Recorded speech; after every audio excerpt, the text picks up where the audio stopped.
When you think luxury design, you probably think dollar signs, but real luxury is not about the money. It's about intentionality, craftsmanship, and time.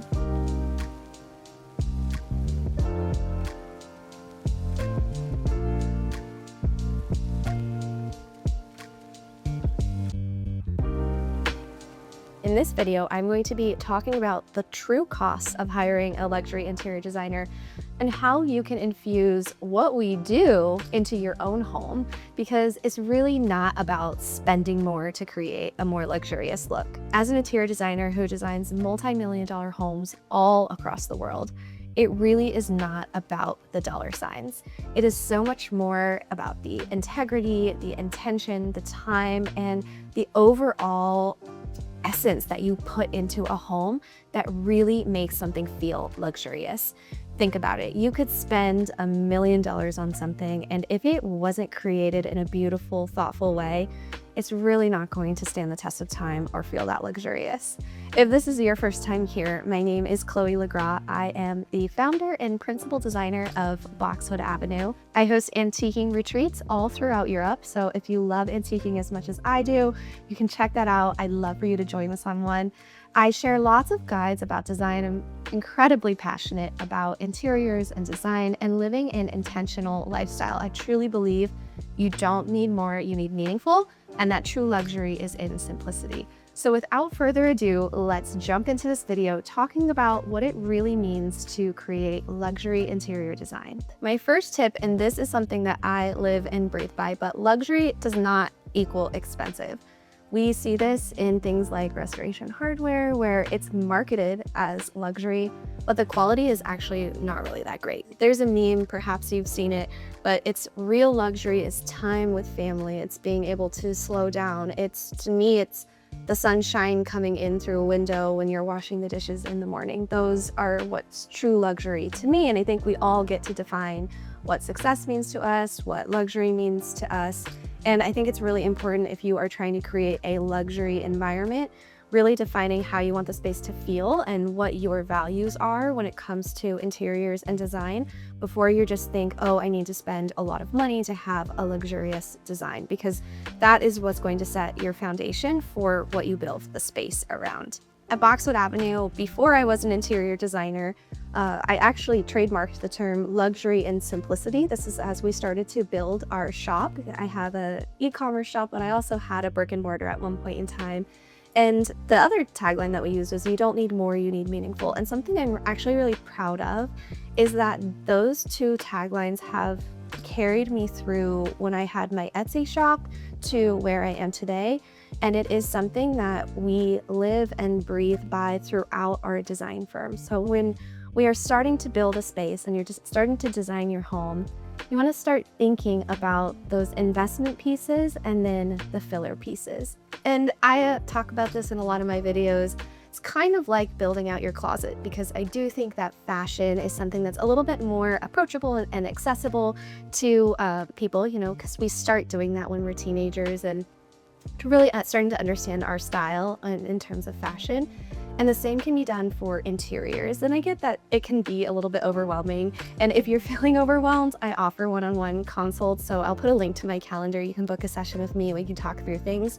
But when you are building out your closet, you think of these investment pieces that you have, and then you have some filler pieces, like those tank tops that I'm going to swap this out in 6 months because it's going to start to feel a little bit dingy. The same can be said for your interiors.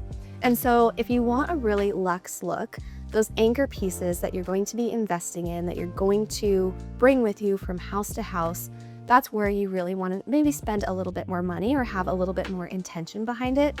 And then there are things like, maybe a throw pillow or a vase, you're going to swap that out. That's where you can pull back on. But what I think is important is that regardless of those filler pieces or the more investment pieces, you have the same care and intention behind how you integrate it into the space so that it really remains to feel cohesive.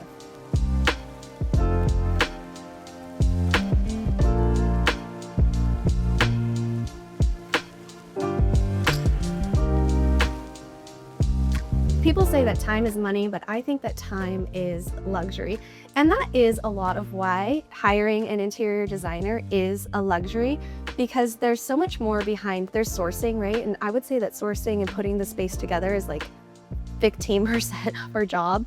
The rest is really logistics, it's managing, it's learning about different artisans or different artists or how spaces can come together. So there's design, which does take time, but then there's also so much logistics that goes behind things. And all of that time is money, but time is luxury. And I think that the more intention and time you take in crafting a space, and if you're hiring an interior designer and you were shocked by the number of hours that they maybe quote for a project, just know that it really does take that long to create a space that feels really layered and luxurious and intentional.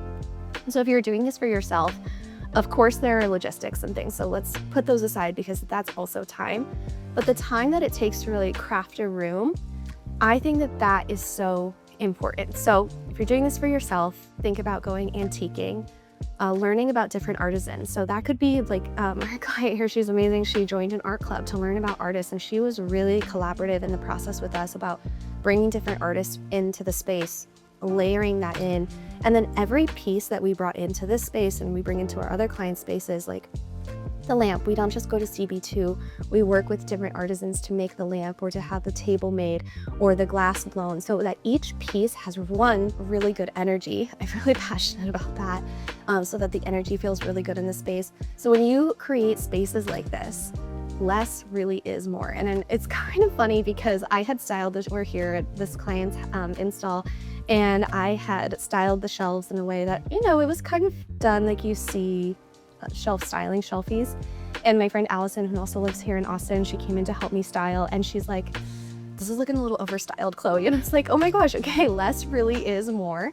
So we pulled everything off of the shelves and we just put in pieces that really mattered.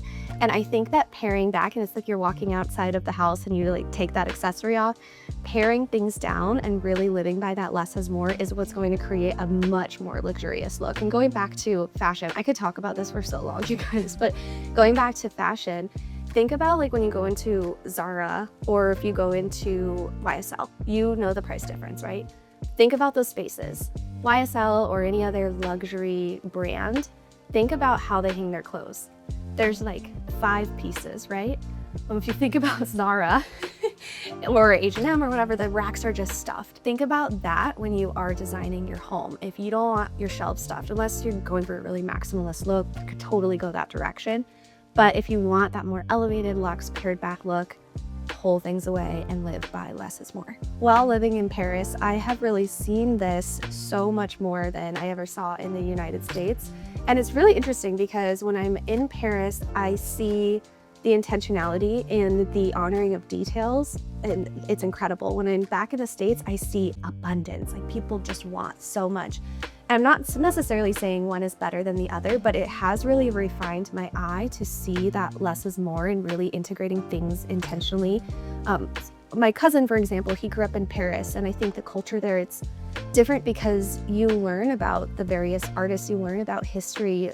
Most people in France and Europe, they have an understanding of these key moments throughout history or key artists, whereas I'm just learning about this. And I think that that is such a cultural difference. And being able to bring that luxury into our client spaces has been such a gift, because I think, again, it goes beyond the dollar signs. It's more so about the intentionality behind everything that we do. And when we're working with clients and our design firm, we start every day with a little team huddle, and we talk about our core values as a design firm and as a company. One of them is elevate, elevate, elevate.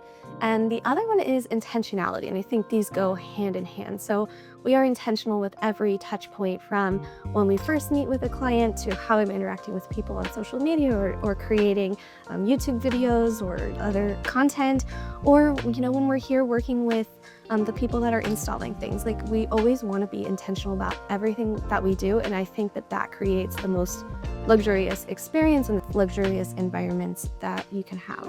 That being said, I am going to cut myself off because I truly could talk about this for so long. I really believe in it. I'm so passionate about it. If you are building a home or renovating, I would love to learn more about your project. Call me. And if you want to come on one of our antiquing retreats, I will put some information below. You can click the link. We have some tickets for 2026 available in Provence. Thanks so much for watching. And if this was your first time here, please don't forget to subscribe before you go.